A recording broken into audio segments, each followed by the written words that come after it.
Dans la vie, tu as 3 manières de faire. Hein. Soit tu luttes, soit tu te soumets, ou soit tu fuis.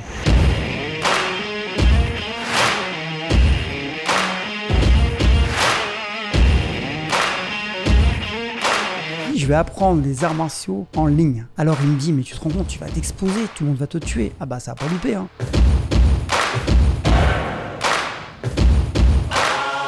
Quand on n'est pas en phase avec la société, souvent il y a 3 étapes. Tout est possible à partir du moment où on a les bons outils. Et les outils, il n'y a pas 50 manières de les avoir, c'est...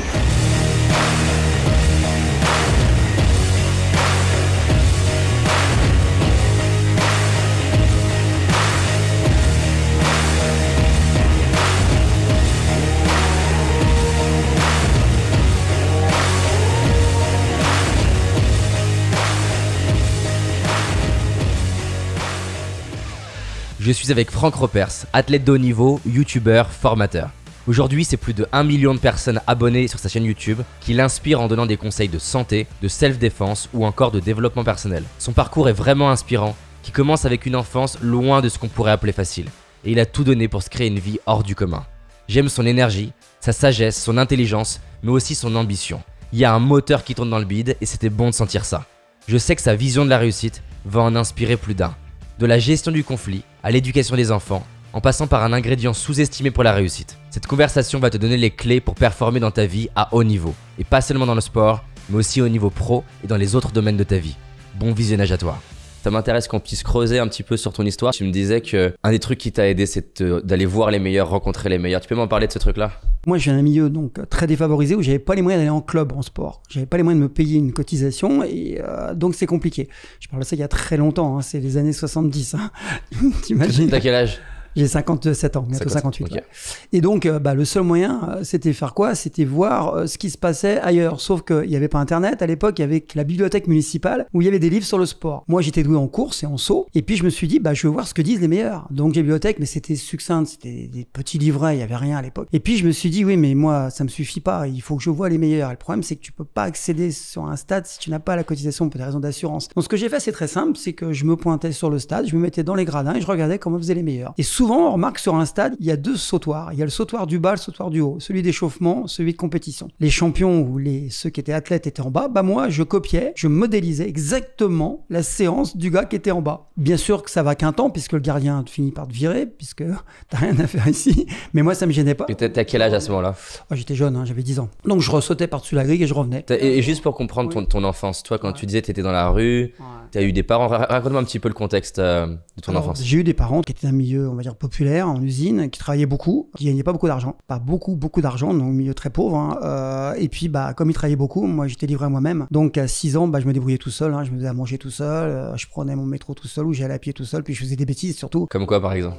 Des bagarres. Je commençais déjà. Et puis, comme j'étais attiré par le sport, tout ce qui était physique m'intéressait. Et je suis devenu assez rapidement, pas un chef de bande, mais un peu le leader grâce au sport, justement. Et j'ai vu là que j'avais des prédispositions. Et à ce moment-là, c'est cette période de ta vie, tu t'éclates Non, c'est les souffrances, parce que j'étais très timide. Lever la main en classe, c'était la 5e dimension pour moi. J'étais vraiment un très timide. On m'interrogeait. Ouais, je crois qu'on est deux. Ouais. Et très timide. Comme je suis prématuré, ça se voit pas, mais je suis prématuré, donc j'avais des maladies. Je vomissais tout le temps. Enfin, j'avais des gros soucis digestifs. Ça fait que j'étais malade régulièrement, faible, malade. J'étais très très maigre, ectomorphe plus, et puis surtout très timide, quoi. Donc j'étais pas inséré, donc j'étais pas bien. Donc dès que je pouvais me cacher, je me cachais. Il y a qu'en sport. Là, tu te révélais. Parce qu'il y avait la compétence, j'aimais ça, et je suis devenu rapidement bon. Donc là, j'étais reconnu par les autres. En étant reconnu, je devenais une sorte de référent. Et là, c'est bizarre. À 11 ans, comme j'avais pas de sous, c'est là que j'ai vu qu'en fait, il y avait des choses à faire. C'est marrant, mais je savais pas vraiment. Je me suis dit, je vais regarder les champions, mais il va falloir que j'accède à tout ça. Et comment je vais faire ? Et j'ai organisé des petites courses entre les cités. C'était les cités déjà à l'époque, entre les immeubles. Et puis je pariais des sous. Alors c'était des centimes. Puis je m'appelais des petites vignettes pour faire en fait les matchs de foot. On faisait les. C'est toi qui organisais ça et tu te faisais un peu de revenus comme ça. Voilà. Et comme je gagnais tout le temps, à 99% des cas, même avec les meilleurs, j'arrivais à gagner. En fait, je m'achetais des trucs autocollants. Donc il y avait déjà une dimension un peu entrepreneur en toi. Ouais. Donc je gagnais de l'argent comme ça. Et puis au lieu d'aller faire des bêtises, moi, je me suis payé comme ça, mes premières pointes, j'en suis sorti comme ça. Et la chance que j'ai eue, c'est pour ça c'est important de modéliser, mais c'est important aussi de se mettre en danger et de pas avoir peur de montrer qu'on est bon. Et ça, les gens oublient souvent de le dire, c'est pas être prétentieux, C'est je suis là, j'existe. Ça a donné quoi pour toi? Alors, ça a donné quoi? C'est très simple. C'est que mon père m'accompagnait le week-end quand même au stade et j'allais sur un stade qui est à Porte de Charenton, hein, que je vois tout le temps et je sais pas, j'y pense à chaque fois d'ailleurs. Et je me mets à courir. Il y avait un monsieur dans les gradins, c'est une belle histoire à la Rocky, mais c'est vrai, hein, un monsieur qui est un imperméable, qui était assez âgé, c'était un dirigeant, hein, parce qu'après j'ai fini par le connaître. Et il m'a vu courir et il a été voir mon père. Je l'ai vu descendre des gradins, il a mon père et mon père m'a fait ça. Il m'a appelé, il me dit c'est ton père. Je dis ouais bon. Et le gars m'a chronométré et il m'a dit demain je veux te revoir. C'était un samedi. Le dimanche il me dit je veux te revoir, je serai là. Le lendemain, je suis revenu. J'avais pris le PC à l'époque. Ça n'existe plus. C'est le bus qui faisait le tour de Paris. La petite ceinture. Ouais, c'est vieux. Et donc, je suis revenu avec mon short vert, tout maigre, tout faible. Puis il me dit, je vais te chronométrer. Et là, il me dit, mais c'est hallucinant. Ça, c'est un temps niveau France, niveau championnat de France. Le Môme, il a jamais été en club. Il m'a dit, je veux le voir dans un club. Et j'ai été pris dans le club. J'ai rien payé. On m'a payé un équipement. Et là, je me suis fait repérer, en fait. Voilà. Pourquoi? Parce que je me suis exposé tout seul sur un stade. Gamin. Et j'ai été vu, donc c'est une chance, mais moi je dis que j'ai créé l'opportunité. Et je me suis dit, mais en fait, il suffit que je le fasse dans des clubs de plus en plus grands et on va me repérer. Et c'est ce qui s'est passé. Et j'ai fini comme ça à l'INSEP, l'Institut national des sports, hein, tout le monde connaît. Et puis après, j'ai fait une carrière, quoi. Voilà. Et dans l'INSEP, tu me disais que aussi tu as eu la chance d'avoir des super profs qui t'ont vraiment aidé. En fait, l'INSEP m'a sorti de la rue. Parce que j'ai coupé avec le monde de la violence, hein, parce que je me battais quand même pas mal, j'ai fait pas mal de bêtises, et petite délinquance, hein, j'ai pas fait de braquage, petite délinquance, et puis là je suis sorti complètement. Quand tu te battais dans la rue, c'est quoi que t'aimais? J'aimais pas.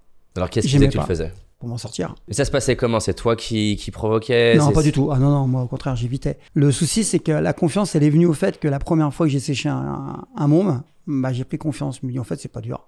Il suffit de vouloir, taper au bon endroit, taper fort. Et là, j'avais déjà pris un peu de muscle. À 10-11 ans, j'ai commencé à me muscler. Hein. Je me traînais dans ma chambre avec un sac à dos, je faisais des squats, parce que j'avais pas les moyens d'aller en salle. Et je me suis dit, mais je suis rapide, j'ai la pêche, mais qu'est-ce qui différencie lui de moi? Donc j'en ai séché quelques-uns pour me défendre, voilà. Et puis par contre, j'aimais pas. Et je n'aime toujours pas d'ailleurs. La bagarre, c'est pas un truc que j'apprécie particulièrement, mais je me dis, faut se donner les moyens de s'en sortir. C'est pas le système qui aura pas un policier à moi pour me défendre ou un tuteur pour me défendre. À un moment donné, il faut que je me prenne en charge. Donc j'ai dit, le seul moyen, c'est apprendre à me battre. Bah, c'est ce que j'ai fait. L'hostilité qu'il y avait dans la rue me plaisait pas, mais je savais que j'étais obligé de faire front, sinon j'étais insoumis. J'ai toujours dit dans la vie, t'as 3 manières de faire. Hein. Soit tu luttes, soit tu te soumets, ou soit tu fuis. Fuir, c'était pas concevable, mon âge. Me soumettre, ça a jamais été prévu apparemment, et donc bah, c'était lutter quoi.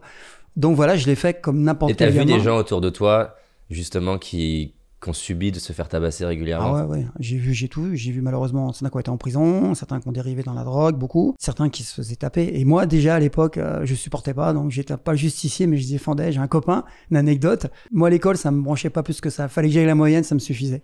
Je disais, écoute, tu fais mes devoirs et je te défends. Je te défends. T'as voilà, délégué. le deal, voilà.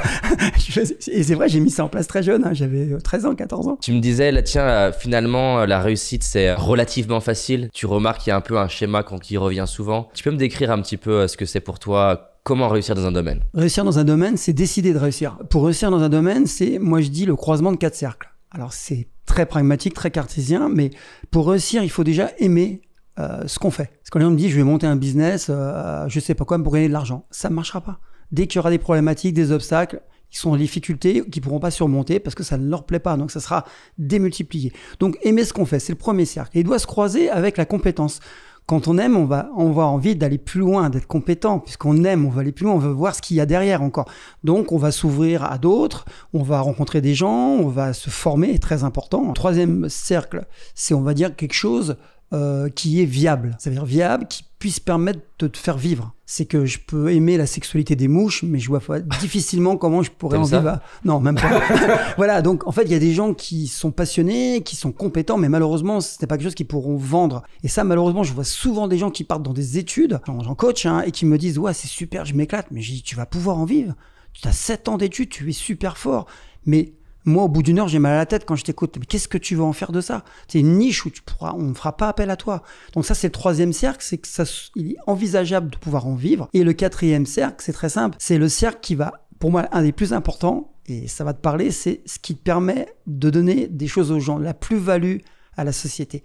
Qu'est-ce que tu vas apporter à la société? Un coach sportif, par exemple. Moi, j'aime le sport, j'aime coacher. D'accord? J'aime me performer, enfin j'aime devenir meilleur en me formant, donc il y a 2 cercles. C'est viable, On peut en vivre, hein, la preuve. Et puis surtout, j'apporte de la plus-value aux gens. J'apporte du bien-être, j'apporte du réconfort, je communique, je leur apporte plus de muscles, plus... Voilà. Donc en fait, les 4 cercles sont réunis. Donc si je les croise, il n'y a pas de souci. S'il manquait un des cercles, j'ai eu le cas, hein, quand j'étais jeune, j'ai fait du travail alimentaire, hein, comme on dit, où il manquait 2 cercles. C'était que alimentaire. Je m'ennuyais, j'avais pas envie d'être plus compétent. Alors je pouvais manger avec, mais je m'éclatais pas, donc j'ai pas été bien loin, hein.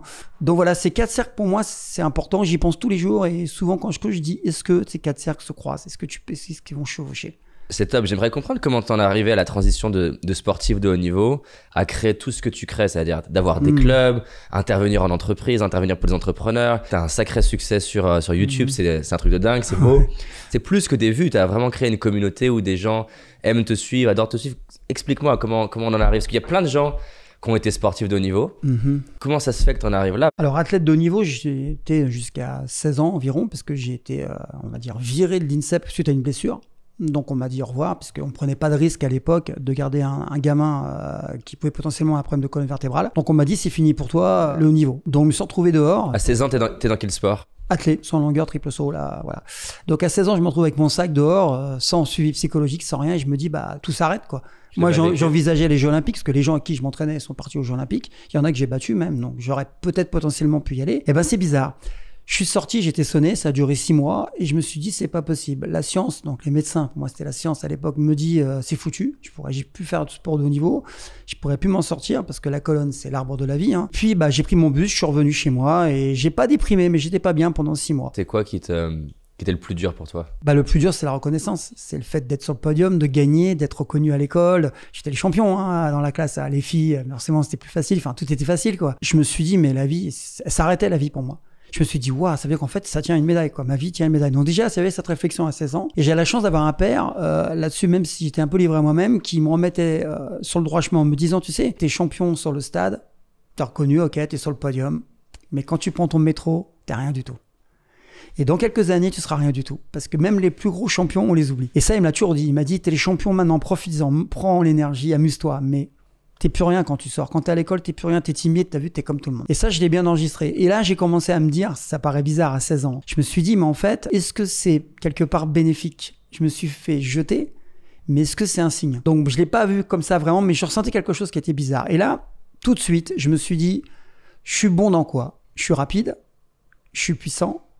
Donc, c'était très, très véloce. Je suis puissant, j'ai fait des tests, j'étais vraiment au-dessus de la moyenne. J'ai des fibres rapides, je suis né comme ça. Mais par contre, je suis pas endurant, je suis pas quelqu'un forcément plus costaud que la moyenne. Qu'est-ce que je vais trouver comme sport qui me correspond? Bah, bien sûr, les sports de combat. T'en avais jamais fait à ce moment-là? Non. Je commençais à 15 ans et quelques, je touchais un petit peu. Mais à 16 ans, je me suis mis dans une salle de boxe, j'ai boxé, et là, je voyais pareil. J'étais plus rapide que la moyenne, j'avais pas de technique, mais j'allais vite. Et là, bah, rapidement, je suis arrivé à un bon niveau, j'ai combattu en boxe française, boxe thaï, boxe anglaise, enfin, ainsi de suite. Et puis, je suis toujours dans l'extrême.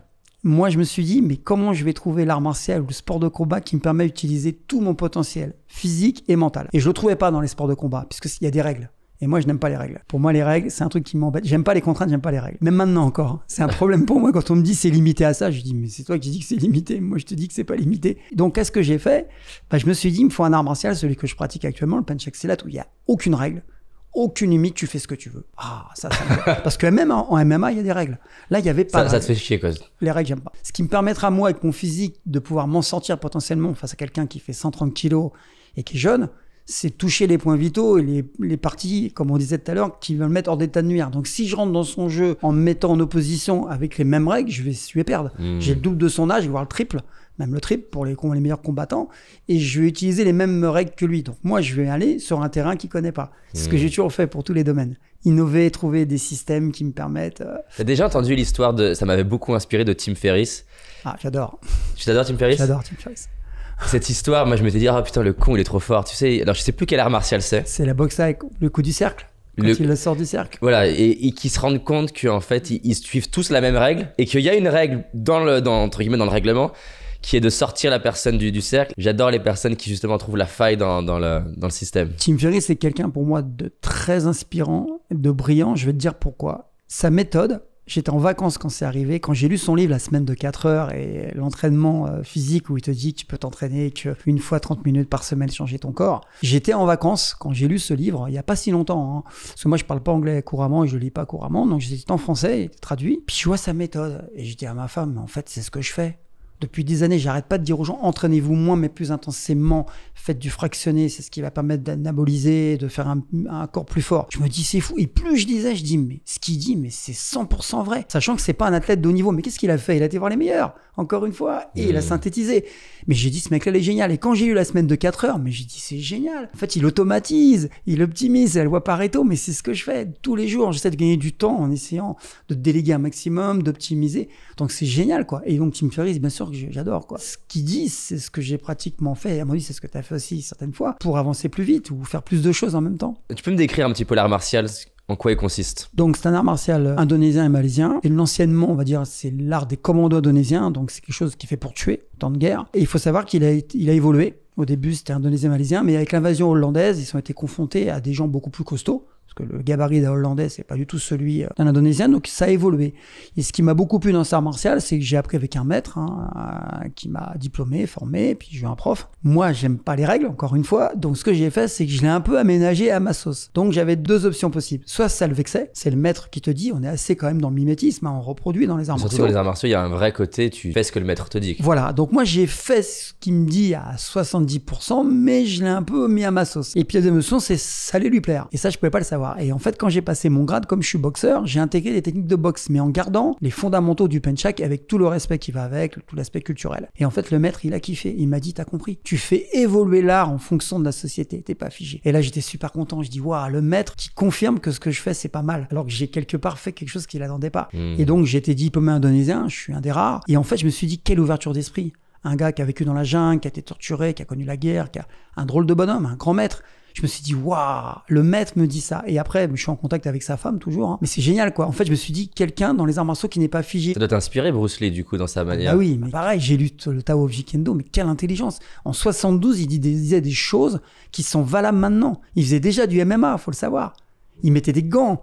Il a été à l'encontre. Il a eu des soucis, d'ailleurs. Bien sûr, dans le milieu des arts martiaux. Parce que forcément, il a dit des choses qui n'étaient pas en phase avec le milieu. Tu veux sortir des règles, enfin, en tout cas, ne pas respecter forcément les règles, faire à ta propre sauce.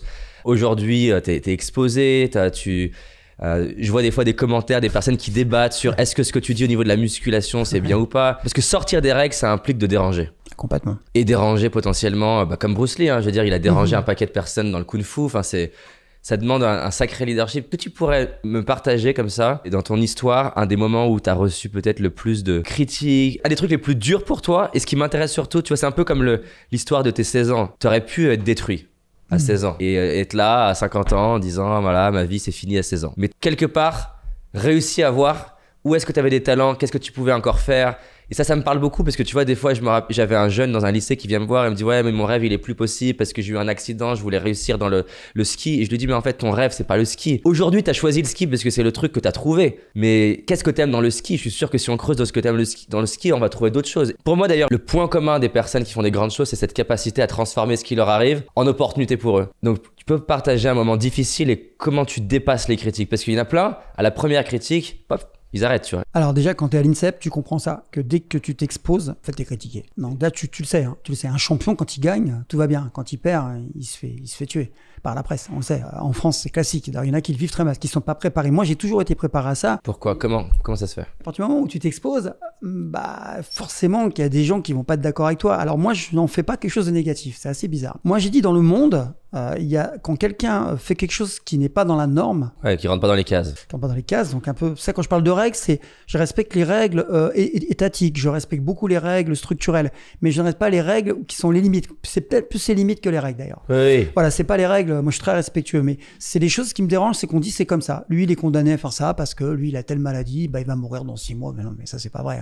C'est les limites que les autres nous imposent ou qu'on s'impose. Ça m'a toujours dérangé. Voilà. Il faut 3 ans pour être champion de France. Moi, j'ai mis 1 an. Et j'ai dit, non, voilà, il faut 3 ans pour être ceinture noire. Moi, j'ai formé les ceintures noires en 6 mois. Des gens doués. Puis il y en a, ils mettront 20 ans parce qu'ils sont mauvais. C'est comme ça, la vie. Non, il faut dire les choses. Il y en a qui ont des prédispositions, d'autres pas. Moi, en anglais, j'en ai pas, par exemple. Je vais mettre plus de temps à apprendre l'anglais que certains, mais bon, je le sais. Alors, pour revenir à ça, c'est quand on change quelque chose ou quand on n'est pas en phase avec la société, souvent, il y a 3 étapes. Ça, je le sais depuis très jeune. Et j'ai toujours pensé à ça. La première étape, on s'occupe pas de toi.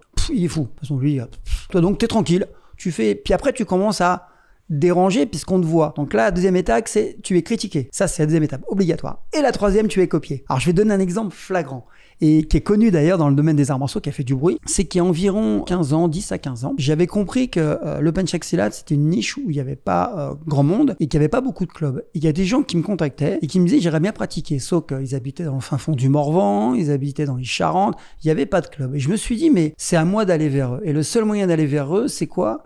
C'est créer des choses en ligne. Sauf que moi, je suis très mauvais dans tout ce qui est technique, tout ce qui est web. Moi, c'est pas mon métier. Donc, je me suis dit, je vais rencontrer des gens. J'ai rencontré quelqu'un, je vais dire son nom parce qu'il m'a beaucoup aidé, c'est Anthony Faux. Il me dit, écoute, moi, je sais faire. Mais il me dit, qu'est-ce que tu veux faire? Et je lui dis, je vais apprendre les arts martiaux en ligne. Je vais apprendre à passer des ceintures en ligne. Je vais apprendre, comme je fais en cours, je vais faire un cours, 1 heure. Comme je le fais en présentiel, je vais le faire en technique. Il me dit, t'es fou. Personne fait ça. Tu te rends compte, les arts martiaux, en plus il est dedans. Alors il me dit, mais tu te rends compte, tu vas t'exposer, tout le monde va te tuer. Ah ça va pas louper. Hein. Quelle est la chose la plus douloureuse que tu as reçue pour toi? On m'a dit, c'est honteux ce que tu fais, tu vas délivrer les secrets des grands maîtres aux élèves, tu ne respectes pas la culture, tu te prends pour un Américain, on va devoir te planter, de toute façon on va tous, tout le monde m'a critiqué. T'es déjà arrivé d'être secoué un peu par des critiques? Pas du tout. Pas du tout. Alors ma femme me dit souvent, tu es un robot.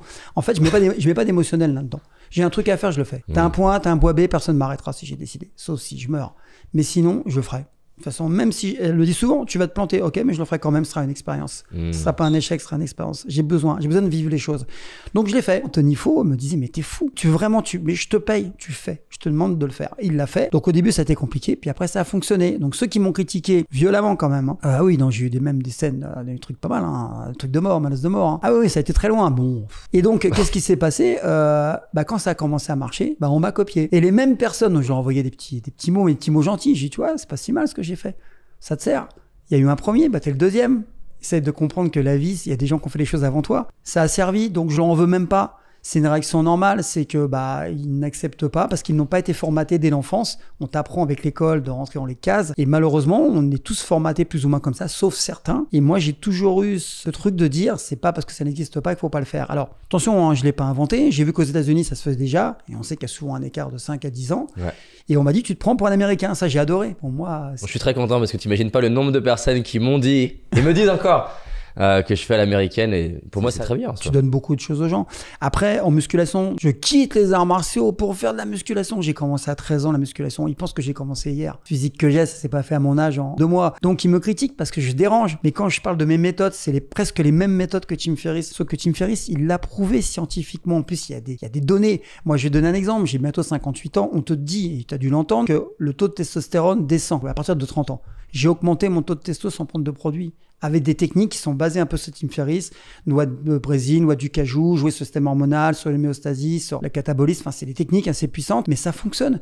J'ai fait une prise de sang, mon médecin m'a dit, mais comment t'as fait? J'ai fait un contrôle antidopage à l'INSEP pour prouver au grand public, moi j'ai rien à prouver à mon âge maintenant, prouver au grand public que je ne suis pas dopé et qu'on peut permettre à quelqu'un qui commence à prendre de l'âge, qui est en baisse de forme, de pouvoir régénérer son corps avec la méditation, plein de techniques. Hein. De toute façon, c'est pas que comme ça, en restant dans le canapé. Hein. Mais je lui dis, c'est possible en très peu de temps, avec très peu de techniques, sans dépenser beaucoup d'argent, de modifier son apparence corporelle et son mental, parce que c'est lié. Et quand je dis ça, bien sûr que je dérange, on me dit que je suis un gourou. Tu le vis comment quand les gens te disent que t'es un gourou? Bien. Je leur dis, ouais, je l'ai choisi. Donc, pour moi, je suis quelqu'un qui aide. Eux, ils appellent ça gourou. Mais je veux dire, les gens comme nous, en fait, dès que tu aides, c'est marrant parce qu'un médecin te soigne. On voit comme quelque chose de formidable. Il donne un médicament, alors que des fois, le médicament, il peut dégrader, voilà. Et c'est prouvé d'ailleurs scientifiquement. Bien sûr. Un coach, un thérapeute qui aide, s'il est dans le cadre vraiment d'un truc paramédical, bien que dans son cabinet, ça va. Mais dès que tu le fais en ligne, tu deviens un escroc ou un gourou. Et ça me gêne beaucoup parce que moi, j'ai des retours, t'en as aussi sûrement de gens qui étaient près du suicide. Moi, j'en ai eu, qui m'ont dit, mais tu m'as redonné la joie de vivre. Je vois que je suis black, je viens d'une cité et que je suis mieux hyper populaire, j'ai pas fait d'études, je peux m'en sortir. Mais d'où je viens, mec? Juste la couleur qui est différente. D'où je viens? Pire que toi encore. Je dis là, t'es en 2020, t'as accès à tout avec Internet. Moi, j'avais accès à rien. Ouf, d'ailleurs. Et quand je dis ça, le mec, il me dit, mais t'as raison, est-ce que je peux te rencontrer? Le mec, j'y viens à la salle. Tu sais, moi, je suis à la salle dans le 15e, tu me mets quand tu veux. Le mec, il vient, il est content, il fait un selfie, je dis, toi, c'est possible. Voilà, en fait, mais les gens le voient pas. Et quand ils traitent les gens de gourous, il y en a des gourous, attention, il y en a, ça existe. Mais donner de la valeur, aider des gens, en plus par YouTube, c'est gratuit. Mais quel bonheur. Non, mais c'est dingue. Moi, j'ai une gratitude infinie pour YouTube parce que je parle même pas seulement moi en faisant des vidéos, je parle. Aujourd'hui, t'as 12 ans, Tu peux vivre en plein milieu de l'Afrique, en plein milieu d'une cité ou dans le 16e et tu peux sur YouTube apprendre de gens qui t'inspirent. Tu peux voir une biographie d'Einstein, tu peux voir Bruce Lee. J'ai vu plein de vidéos de Bruce Lee, il me fascine dans sa mélange art martial et on va dire philosophie, psychologie. C'est sûr qu'on vit dans une époque où ça n'a jamais été aussi facile de réussir et jamais aussi facile de foirer sa vie. C'est les deux. Alors, en fonction de ce que tu regardes, tu peux te picouser tous les jours de gens qui réussissent en fait. Tu peux regarder Kobe Bryant en interview là où c'était beaucoup plus dur il y a 30-40 ans de pouvoir regarder des gens comme ça inspirants. J'imagine qu'il y a eu des critiques que tu as reçues qui étaient, enfin en tout cas c'est mon cas. Dans les critiques que je reçois, il y a une partie des critiques, c'est juste du hater, c'est pas intéressant.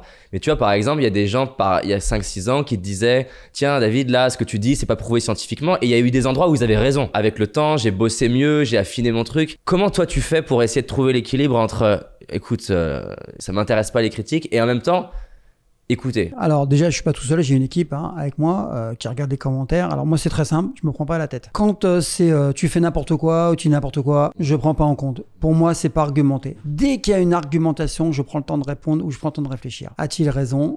Ah ouais, pourquoi pas. Tu réponds ou pas à ces commentaires ? Ouais, je réponds. J'essaie de répondre. Pas à tout, je vois pas tout. Quand on a 200, 300, des fois, je peux pas. Parce que là, t'as fait combien de vues cumulées là sur ta chaîne YouTube ? On est pas loin des 100 millions là. C'est bon ça ? Ouais. Mais moi, je cherche même pas à faire le buzz. Si tu remarques bien, je fais moins de vues. Et en fait, c'est un truc qui est marrant chez YouTube. C'est rigolo d'ailleurs. Quand tu fais faire un buzz, je sais faire. Tu vois, je fais un combat dans un terrain vague. On m'a proposé déjà de me battre dans un terrain vague avec des jeunes. Quelle plus-value ? À part vendre de la violence, je refuse.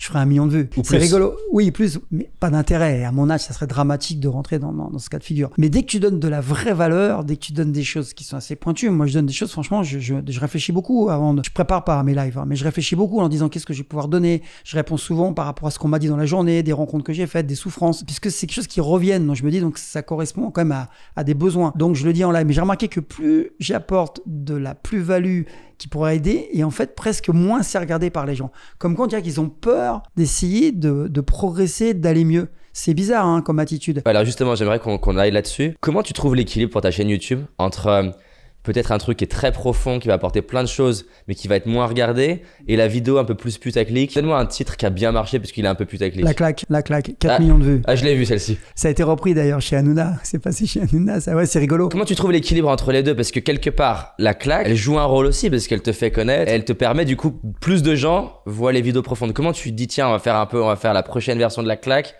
On va aller à un truc plus dans le détail. Au début, je cherchais un petit peu à me faire connaître. Je suis honnête, donc j'utilisais beaucoup de titres qui étaient accrocheurs. Maintenant, je fais plus ça du tout. Si tu regardes, depuis au moins 2 ans, je ne fais plus ça puisque pour moi, ça me correspond plus, quoi. Je suis vraiment passé à autre chose. Mon idée, c'est qu'à chaque fois que je fais un live, j'essaie d'aider le plus de personnes possible. Donc, je suis pas devenu plus sérieux, c'est que je considère qu'en self, j'ai donné beaucoup de choses. Les gens, ils ont plus qu'à prendre les outils. J'ai des formations en ligne derrière, si vous voulez aller plus loin.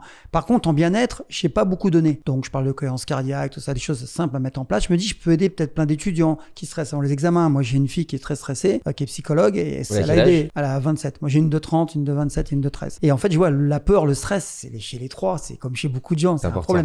La peur peut être une amie comme une ennemie, quoi. Elles sont entraînées à la self aussi, toutes les trois ? Non.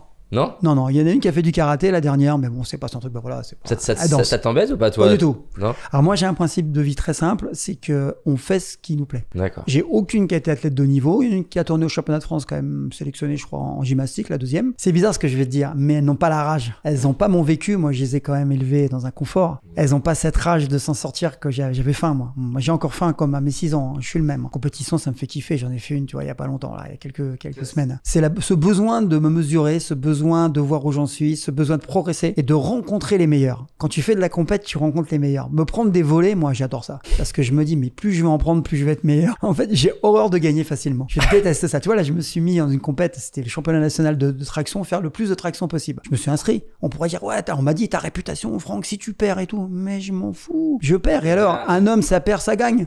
Et on perd souvent plus qu'on gagne. Les champions, les voitures gagnées, mais ils ont tellement perdu avant. Moi, j'en ai vu à l'INSEP perdre beaucoup avant de gagner. T'as vu plein de champions, ouais. T'as vu plein de gens dans tes clubs. Est-ce que, par rapport à ce que t'as dit là, cette souffrance de l'âge des 6 ans que t'as toujours, est-ce que tu trouves que c'est un point commun des gens qui réussissent cette souffrance ? Ouais. Tu retrouves ça. Ouais. J'ai fréquenté beaucoup de milieux, milieu de la rue, milieu des boîtes de nuit, des gens qui faisaient des boulots un peu difficiles, qui sont montés à la force des bras et en dormant peu. Des gens qui ont monté des business. Alors, une souffrance, c'est pas forcément, on vient d'un milieu défavorisé. C'est une souffrance. Il y a eu quelque chose à un moment donné qui fait que on a un besoin. C'est un besoin de survie. Il y a des gens qui sont de milieux aisés, mais il y a une souffrance, peut-être la manque des parents, manque de soutien, peut-être dévalorisé. Il y a une souffrance. Et cette souffrance, certains vont en faire une force et d'autres vont se replier sur eux-mêmes. Et c'est ce qui différencie ceux qui réussissent et ceux qui réussissent pas. C'est que si cette souffrance, ce besoin de sortir de là, qui est trop difficile à vivre, dire tu vas pas vivre 40 ans comme ça, si elle est pas suffisante, tu t'en sortiras pas. Et tu regardes tous les athlètes de haut niveau, j'en ai côté pas mal. Ce besoin de reconnaissance, il est lié à un moment donné à quelque chose. Si on creuse, moi je coach beaucoup de gens, je suis hypnothérapeute, et à un moment donné, quand je reviens en arrière,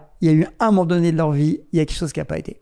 Alors si elle est légère, cette souffrance, elle passe, on vivote. Mais si vraiment elle est dure à vivre et qu'on dit mais c'est pas possible, on fait un point dans sa vie et là c'est sérieux, il y a beaucoup de gens qui nous écoutent et qui vont être dans ce cas-là. Mais je peux pas vivre 40 ans comme ça. Moi je dis à mes enfants mais tu peux pas rester là où tu es. Tu peux pas rester avec un métier qui te plaît pas. Tu peux pas rester quelqu'un qui te plaît pas. Tu peux pas rester avec cette souffrance. Moi ma souffrance c'est d'être très maigre.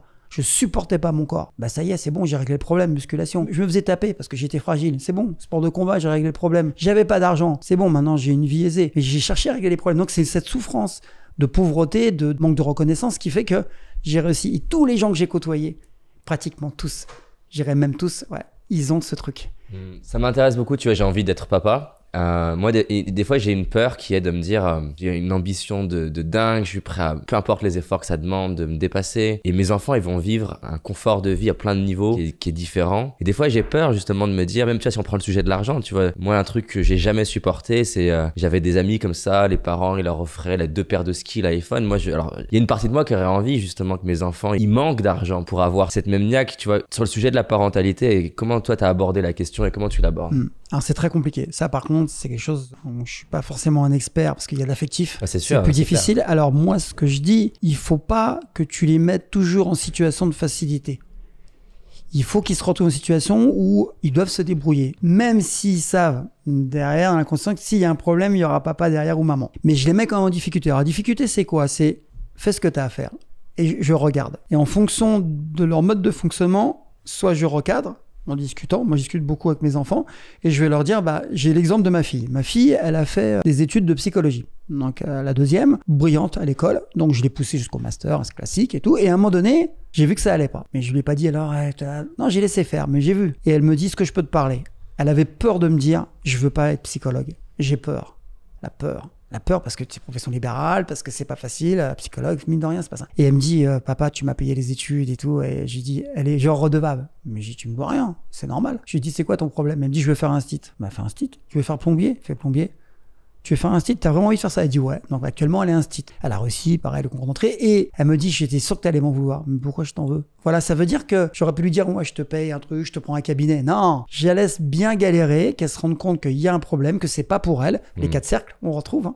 Les 4 cercles, il y a un cercle qui manquait. C'est que c'était pas viable pour elle financièrement. Elle a vu que le cercle, il n'était pas dedans. Pour elle, c'est pas possible d'en vivre. Elle a plein de copines qui galèrent. Donc elle avait raison. Moi, je connais pas ce monde-là. J'ai laissé faire. Il faut que tu les mettes en situation d'un confort normal, mais que tu en fasses pas trop. Parce que si t'es toujours là derrière, parce qu'à un moment donné, donc tu vas quelque part, tu les rends assistés. Et ça, c'est dangereux. Et je trouve que de nos jours, on assiste trop les gens. Et ça leur rend pas service. Je dis pas qu'il faut pas aider des gens il y a des gens qui sont dans les totales galères, démunis. Donc là, il faut les aider, bien évidemment. Mais il y a des gens qu'on n'a même pas besoin d'aider. Mais on les aide, donc pourquoi ils iraient se fatiguer à faire des efforts? Et moi, ça, je le vois régulièrement. Des gens que je coach qui me disent, oui, mais tu comprends, c'est pas facile. Mais c'est pas facile de quoi? Et là, ils savent pas répondre. Combien de fois j'arrive à poser des questions à des gens? La question classique, je veux être riche. Puis ça veut rien dire. Dis-moi, combien tu veux dans 4 mois? Je veux 5 000 € dans 5 mois. Ça, c'est une vraie réponse. Être riche, ça veut rien dire. Je veux maigrir. Pour moi, ça veut rien dire. Je veux perdre 5 centimes. Ils savent pas chiffrer les gens. Donc, comment tu veux réussir ta vie si tu jalonnes pas, si tu mets pas des cycles, des macro-cycles, comment tu peux faire? Bah, c'est ça, c'est que ma fille, elle a fait psycho. Bah, ok, tu veux faire plombier. Tu l'as ton diplôme. T'as appris des choses. C'est une expérience. Peut-être que dans 5 ans, elle va me dire, bah non, je vais aller élever des chèvres.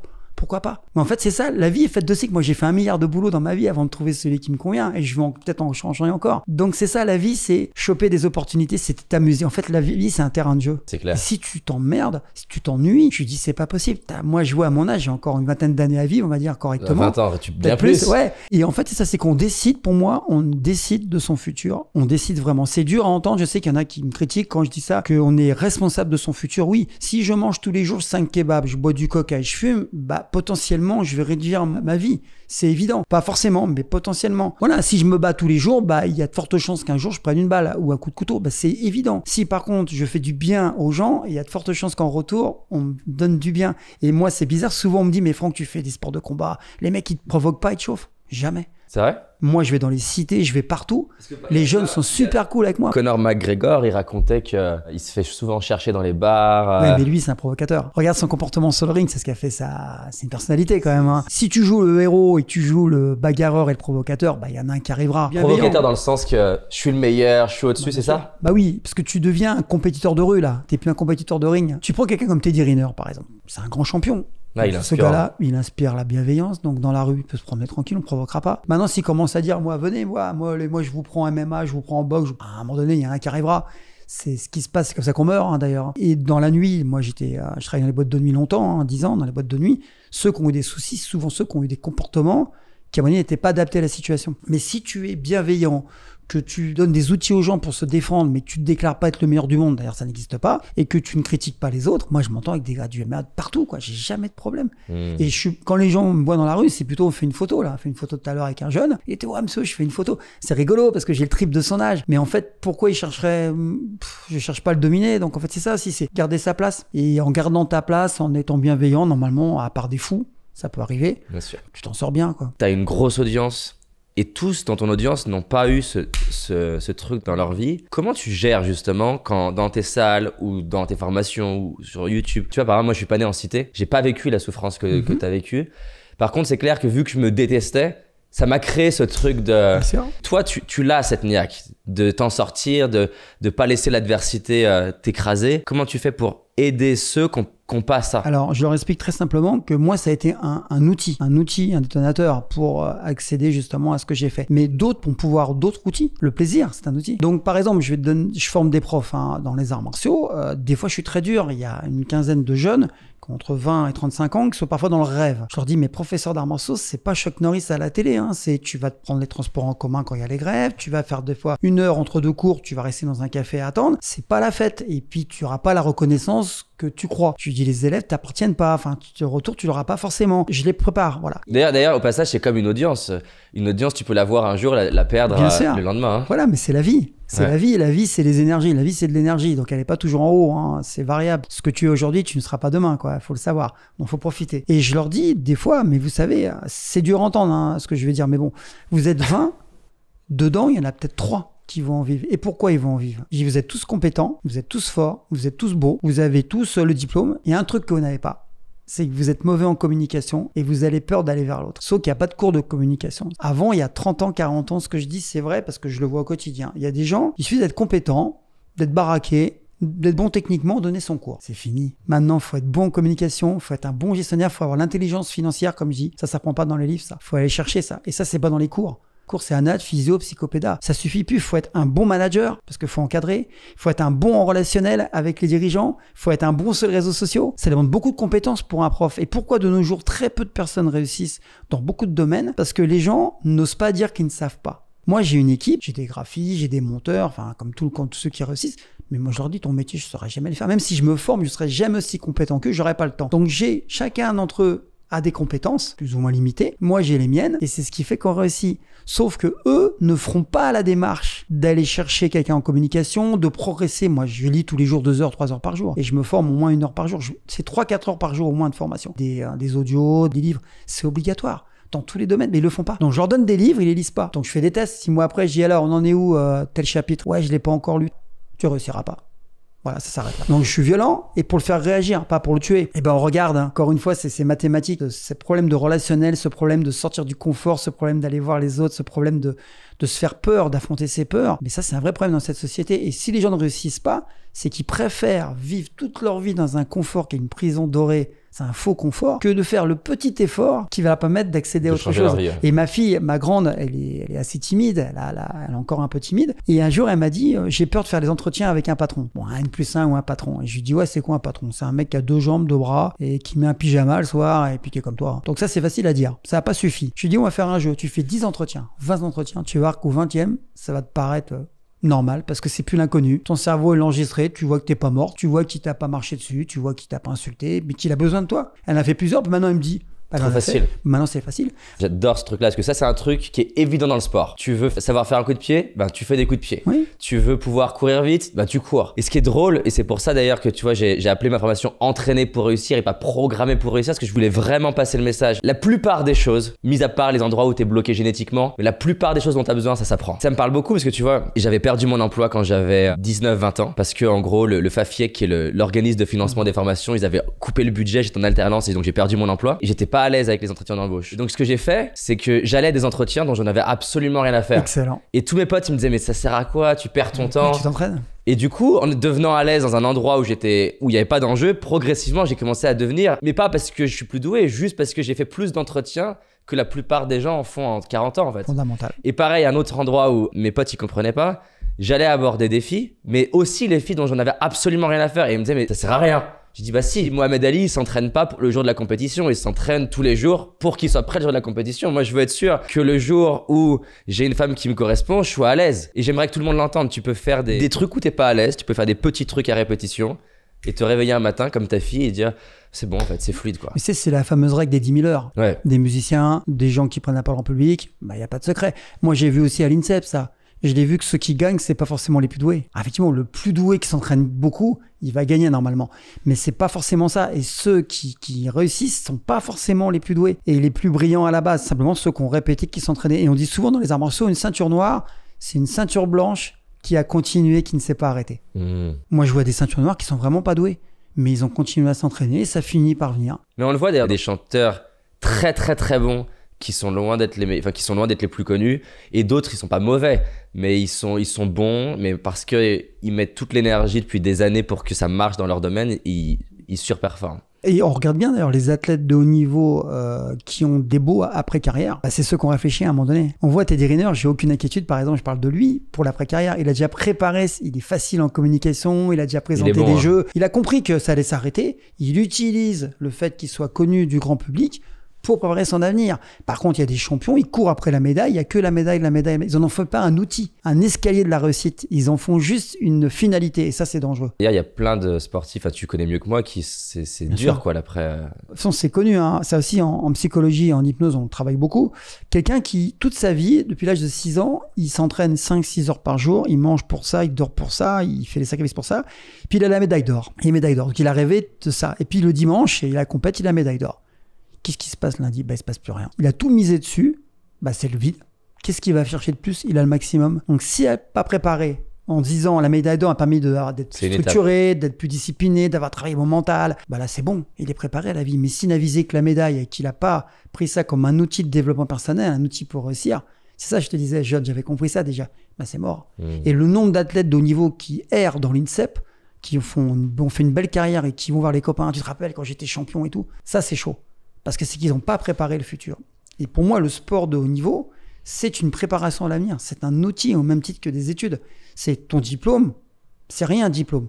Ça te matérialise des connaissances. Mais c'est pas ça. Là, si t'es mauvais en communication, si tu sais pas faire du réseau, d'aller voir les gens. Moi, je donne un exemple. Je suis jury dans les entretiens et je coach des gens.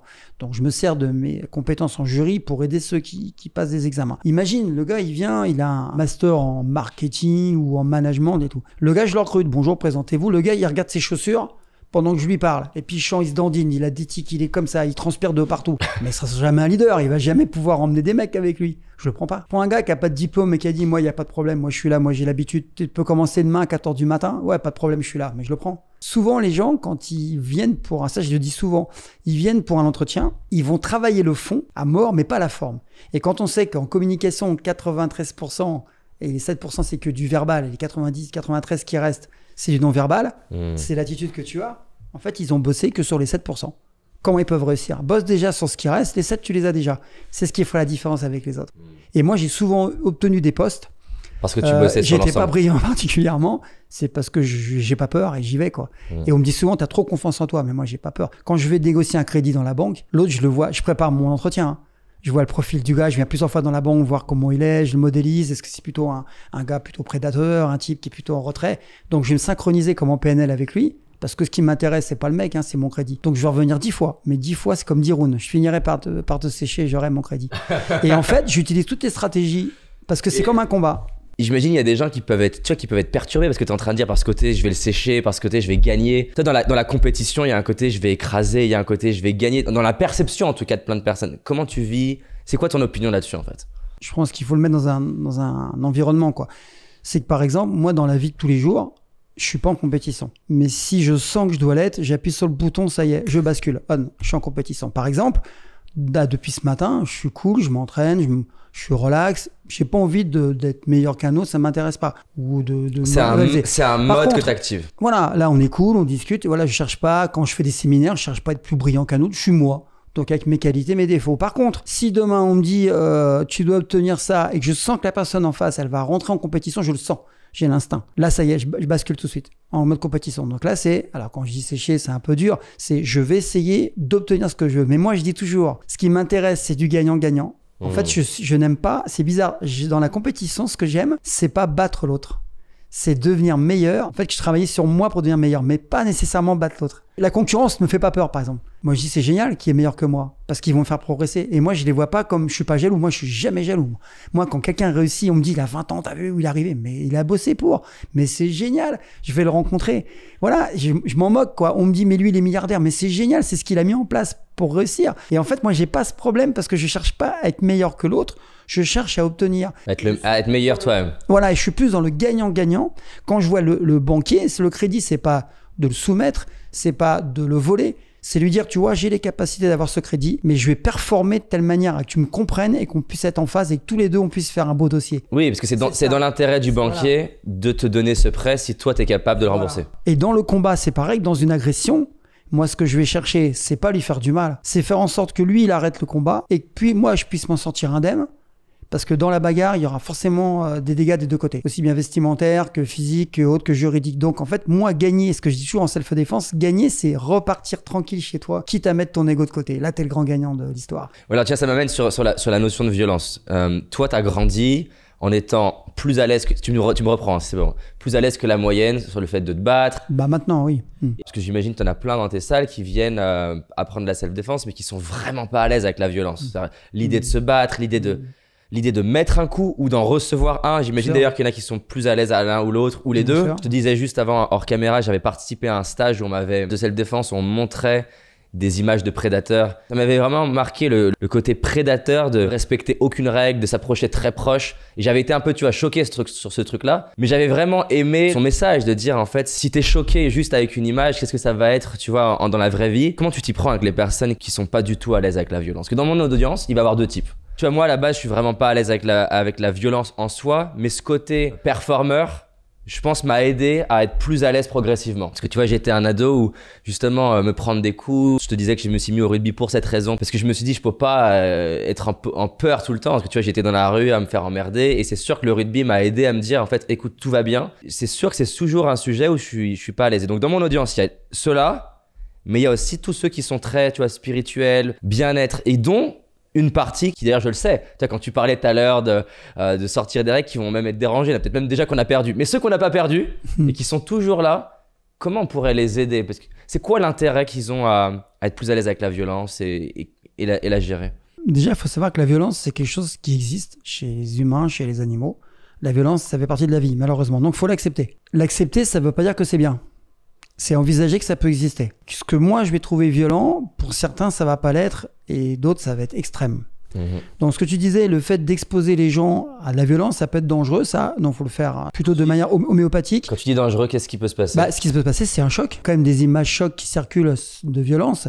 Et tout le monde n'est pas préparé à ça. Quelqu'un qui est non violent, qui n'a jamais vu de scène de violence, s'il veut quelque chose qui est extrême, hein, je ne le dirai pas là, ça peut le choquer. Et donc, ça va créer un ancrage négatif dans le cerveau, dans l'inconscient, on le sait en hypnose, hein, et ça peut créer des dégâts. C'est quelqu'un qui peut être traumatisé, faire des cauchemars. Ça peut créer des problèmes post-traumatiques, on le sait. Il y a des gens qui ne supportent pas. Une claque, pour certains, c'est énorme, quoi. Donc moi, ce que je fais, c'est que dans les salles d'arts martiaux, je leur en parle pas au début, je les mets à l'aise avec leur corps. Je leur fais prendre conscience qu'ils sont puissants. en leur disant que se battre, c'est un échec, mais parfois, c'est nécessaire. Mais qu'on peut éviter quand même 90% des situations. Par contre, le fait d'avoir des outils, c'est un peu comme une boîte, comme une mutuelle. Le fait d'avoir une mutuelle sur soi, c'est au cas où j'ai du matériel, j'ai ce qu'il faut pour m'en sortir. La violence, en fait, il y a plusieurs formes de violence. Une violence verbale, ça peut faire des dégâts aussi. Hein. Ouais. Et là, je travaille sur le féminicide en ce moment. Je travaille beaucoup là-dessus pour essayer d'aider les femmes à s'en sortir. Mais je leur dis, c'est pas avec des techniques de self-défense qu'elles vont se sortir, malheureusement. C'est avec de la prévention. Et pour moi, la self-défense, c'est ce que je fais dans mes salles. Je travaille beaucoup sur la prévention.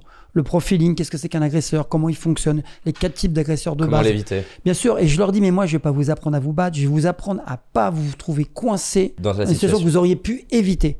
Et pas prendre une conscience à 2 balles comme certains en disant, moi j'y vais, j'ai pas peur. Ça, c'est ridicule. Déjà, ne pas avoir peur, c'est pas normal.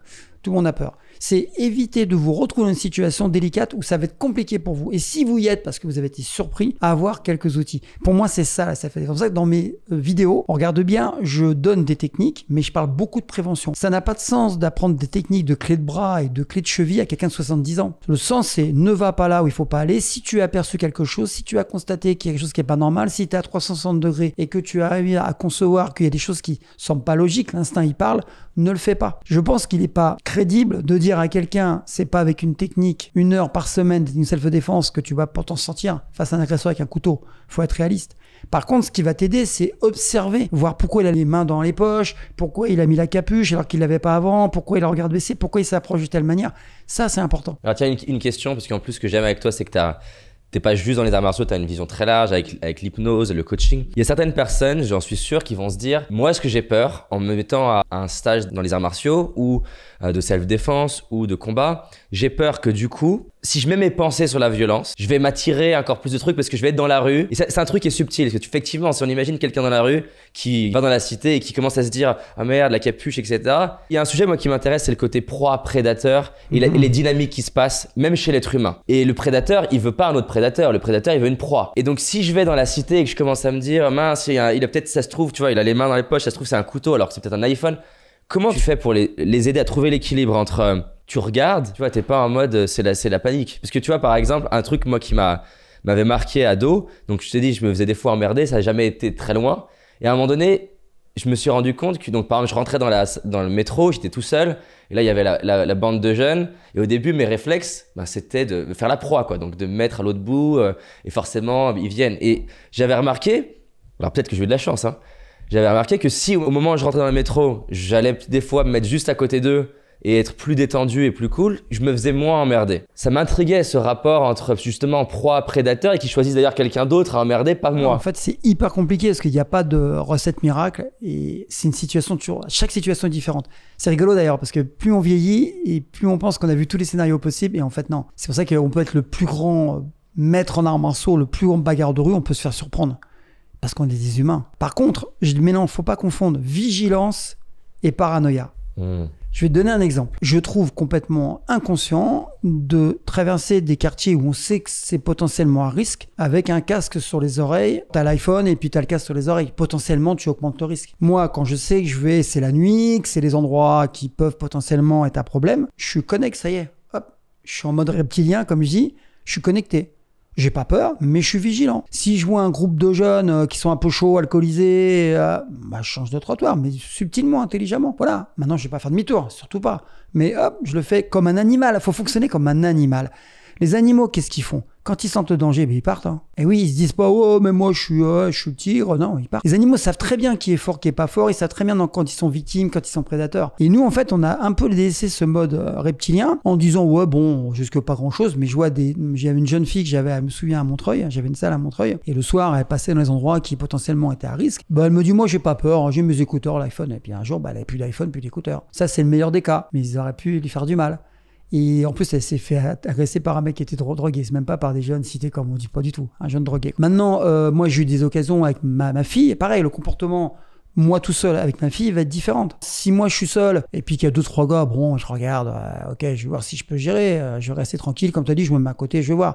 Si je suis avec ma gamine, je sais que c'est tendu. C'est plus difficile, quoi. Donc, je vais éviter de m'exposer. En fait, vraiment, je crois en la prévention, en tout. La prévention, comme on le fait pour sa santé. Ne pas attendre d'avoir des symptômes qui soient importants. On va voir le médecin avant, on fait un bilan. Pour moi, c'est ça, c'est logique, quoi. La self-défense, je vais avoir comme quelque chose, en fait, où c'est quelque chose de presque normal, de logique, d'être ouvert à l'environnement, de regarder, d'être vigilant. Pour moi, être vigilant, c'est normal. On est vigilant quand on traverse la rue. Pourtant, le feu passe au rouge. Normalement, il n'y a pas de souci. Moi, ça passe au rouge, je regarde quand même.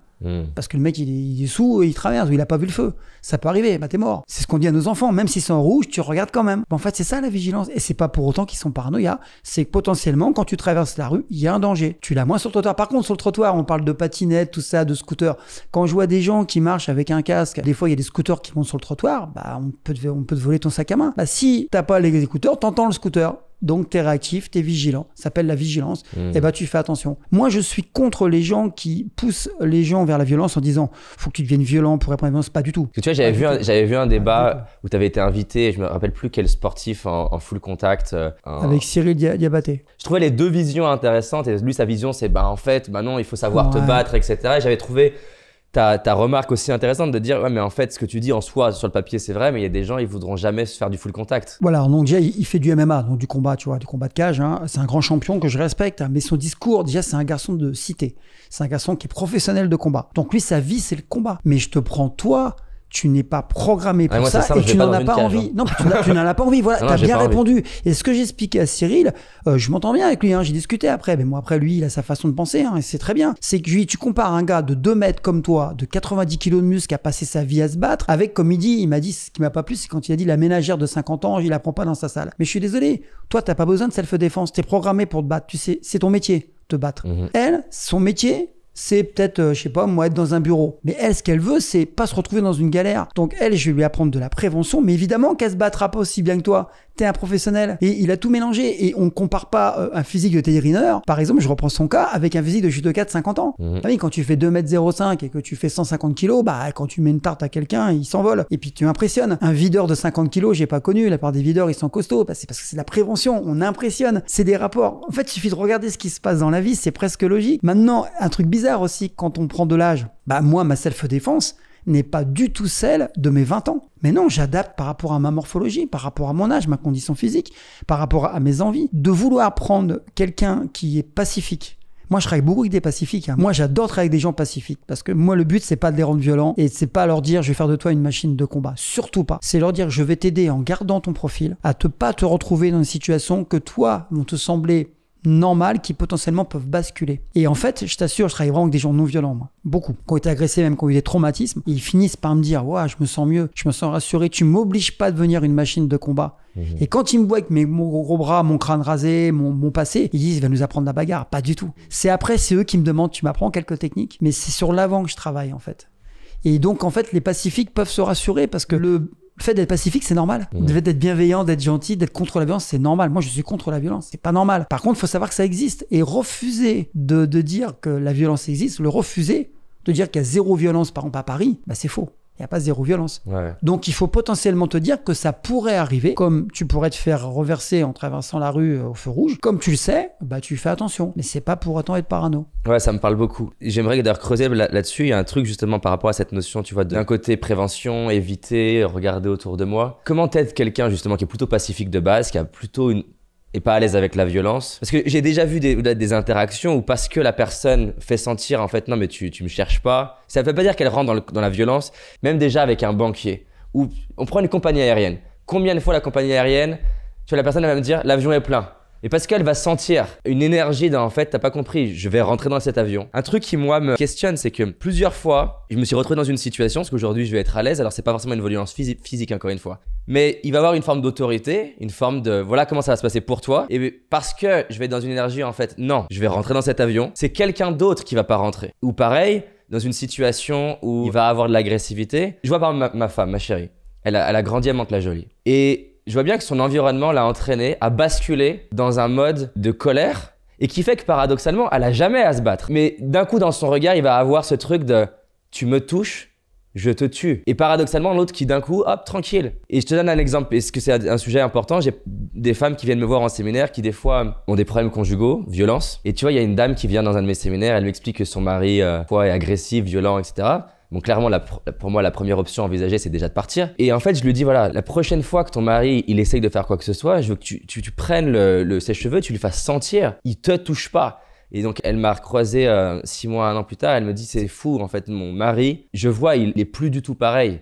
Parce qu'il y a eu un truc de, oulala, en face, elle va pas se laisser faire cette fois. Et c'est un vrai dilemme pour moi, parce que d'un côté, j'ai ce côté de dire, ben oui, c'est important d'éviter les situations. Et de l'autre côté, je vois bien que quand on voit une certaine énergie, et là, je parle pas qu'elle l'a pas touché, hein, c'était juste qu'elle a renvoyé, pouf, ça se calme direct. Donc, c'est quoi ta vision là-dessus? Alors, en psychologie humaine, on le sait, hein, chez tous les humains, si tu vois qu'il y a une possibilité de rentrer chez l'autre, on le fait. Alors les enfants le font. Ouais, c'est fou. Les enfants, c'est bah oui, mais on est des enfants encore, hein, on est des grands enfants, mais c'est ça. Si tu sais que bah tu peux obtenir, tu vas demander les services. Bah lui, tu peux lui demander n'importe quoi, tu vas lui demander 10 services, 30 services. Tant qu'il dira pas non, tu lui demanderas. Un enfant, tu dis si tu continues, tu vas en prendre une, mais tant que tu lui mets pas sa petite fessée ou tu ne disputes pas ou tu le punis pas, bah, il va continuer. Moi, je vois bien hein, mes filles comment elles font. Hein. Bon, bah moi je frappe pas, moi je préfère discuter et je préfère punir, mais ou discuter, c'est encore mieux. Mais en fait, bah elle continue, elle grignote. Tant que tu dis pas non, mais c'est humain. C'est humain, c'est pas de notre faute, on est conditionné comme ça. Donc, ce qui se passe, c'est ça, c'est ce que tu as dit. Si on prend le cas d'un aéroport ou une compagnie aérienne, on prend d'un banquier, si la personne en face, elle est cool, elle est bienveillante, elle dit ouais, on va voir votre dossier, tout se passe bien. Mais s'il commence à monter d'un cran, si moi je reste en mode cool, je me soumets, parce que je me soumets, lui monte d'un cran pour me soumettre. Voilà, là, c'est ça. Je suis comme ta femme, je bascule, je me synchronise. C'est-à-dire je me mets exactement, je me synchronise sur la gestuelle. Moi, j'utilise mon physique surtout, c'est comme ça. Je me rapproche. Tu lui mets un coup de coude. Non, je me rapproche. Et je le regarde, je fixe un œil, je me rapproche. Ça, c'est ma technique. Et là, en général, ça marche bien. Et je lui dis, écoute, mon coco en face, t'as pas un nouveau-né, t'as pas un petit poussin. Ok, tu veux rentrer au fact. Et là, c'est là que je bascule. On va rentrer au fact. Mais toujours avec souplesse. Et plus il monte, plus je vais monter. Et à un moment donné, quand j'en ai marre, je vais monter 14 crans d'un coup pour te soumettre. Voilà, c'est comme ça. C'est là que je parlais de ça tout à l'heure. C'est pas tout le monde qui est comme ça. Mais tu vois, là, typiquement, ma femme a grandi à Mantes-la-Jolie. Et il y a beaucoup de femmes qui lui posent des questions.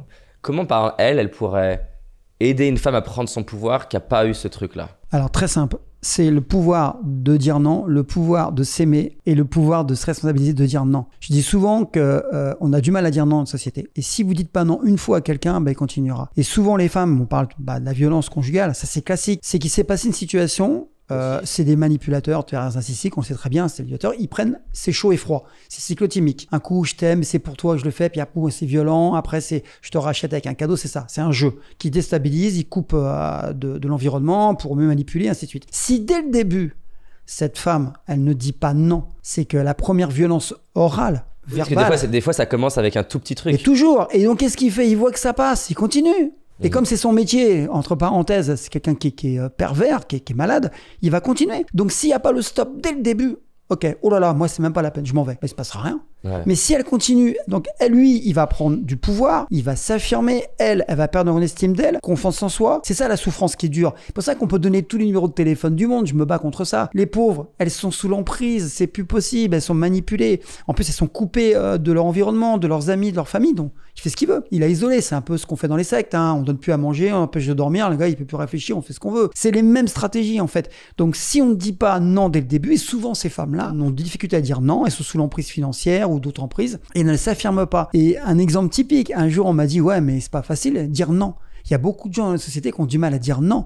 Je ne ferai pas. Donc, elles se respectent pas. Dire non, c'est se respecter. Dire tu me parles pas comme ça, c'est se faire respecter. Moi, je laisse jamais les gens rentrer sur mon territoire. Hein. C'est impossible. Hein. Parce que je sais ce qui va se passer. Moi, j'ai fait des essais déjà dans le monde de l'entrepreneuriat. On te donne de plus en plus de boulot, t'acceptes. Bon, on va t'en donner de plus en plus. Et puis, tu vas finir à minuit, t'auras un burn-out, on te jette, on en prend un autre. Maintenant, on me dit, écoute, non, je suis désolé, là, j'ai bien bossé de 8h à 16h, bah, ça va s'arrêter aujourd'hui.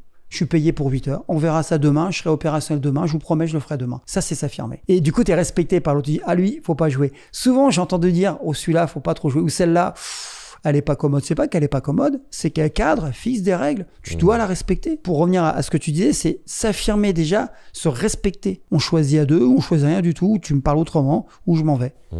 Et là, ça change les règles. Cool. Ouais. Non, mais c'est vrai. Et c'est valable pour tout le monde. Si on était, tiens, dans 100 ans, t'aimerais que les gens retiennent quoi finalement de ta présence sur cette terre? Alors si j'avais une phrase, je dirais que tout est possible à partir du moment où on a les bons outils. Et les outils, il n'y a pas 50 manières de les avoir, c'est se former, aller rencontrer des gens comme toi, comme d'autres, et puis passer à l'action. C'est tout. C'est tout ce qu'il faut pas plus. Faut pas être brillant, faut pas être intelligent, faut pas avoir fait forcément des études, faut pas avoir un charisme de fou. Ça se développera tout seul, ça. C'est tout ce qu'il faut mettre en place. Et c'est aussi simple que ça dans tous les domaines. C'est bon ça.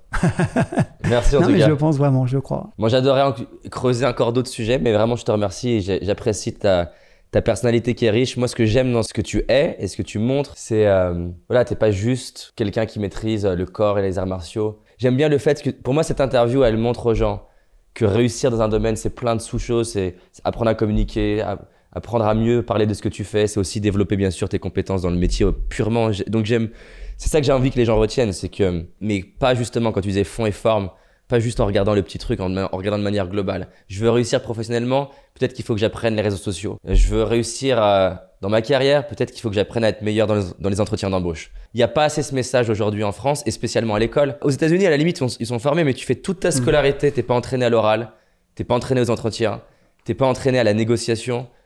Et j'aime bien en tout cas le fait que les gens qui nous écoutent puissent se dire ok, je vais prendre tranquillement les pièces du puzzle et du coup paradoxalement quand je fais ça devient facile de réussir. Et je me dis vraiment, je le pense, tout le monde peut réussir, même avec des choses qui nous paraissent difficiles. Vraiment c'est sincère quoi. Et je suis triste, sincèrement je suis triste quand je vois des gamins qui ont des difficultés scolaires, qu'on met dans des cases, on dira bah lui de toute façon on le laisse sur le bas côté quoi. C'est pas possible. Quel challenge de le ramasser, de dire attends mec, je vais trouver peut-être quelque chose pour toi, il y a un truc qui te plaît dans la vie. Pour moi c'est ce qu'il devrait mettre dans les lycées, dans les collèges, des gens qui justement dire bah peut-être tu vas tester tel métier, pourquoi t'es fait. Parce que ça n'existe pas vraiment. Il y a des choses qui sont mises en place, mais c'est pas assez profond. Pourquoi t'es fait? Qu'est-ce que t'aimes dans la vie? C'est clair, c'est qu'il y a un peu ce sentiment de mince, ça marche pas, il faut vite l'écarter quoi. Bah une mauvaise note à l'école, c'est un mauvais. Non, il a pas été bon aujourd'hui. Tu vois Marc Simoncini, là, qui est un des entrepreneurs que j'ai interviewé, là, qui est le fondateur de Mythique. Scolairement, c'était vraiment la catastrophe. Et tout s'est joué avec un professeur de philosophie qui lui a dit mais tiens, t'écris de la poésie, c'est bizarre. Parce qu'en gros, vu qu'il était nul scolairement, et il s'était fait virer plusieurs fois des écoles. Et c'est sûr que encore avoir l'attention d'un adulte qui lui dit mais t'as quelque chose, t'as du talent, ça a changé sa vie. Et là, lui, il a eu de la chance d'avoir le professeur à ce moment-là. Mais c'est sûr que faire des choses pour les jeunes, pour que dès que tu sors un peu du système, on puisse te considérer, ça changerait beaucoup de choses. Tu disais tout à l'heure que tu souhaitais être papa. Et justement, c'est super important de renforcer la confiance de ces enfants. Entre 0 et 6 ans, on sait que c'est là que ça se passe. C'est super important de les mettre toujours en réussite. Dire t'as pas réussi aujourd'hui, c'est une expérience, on recommence demain. La répétition. Et de le rassurer en lui disant je suis là. L'enfant, il tombe. Quand il apprend à marcher, il tombe, il se relève. Pour lui, c'est naturel de se relever. Il copie sur ses parents, il modélise.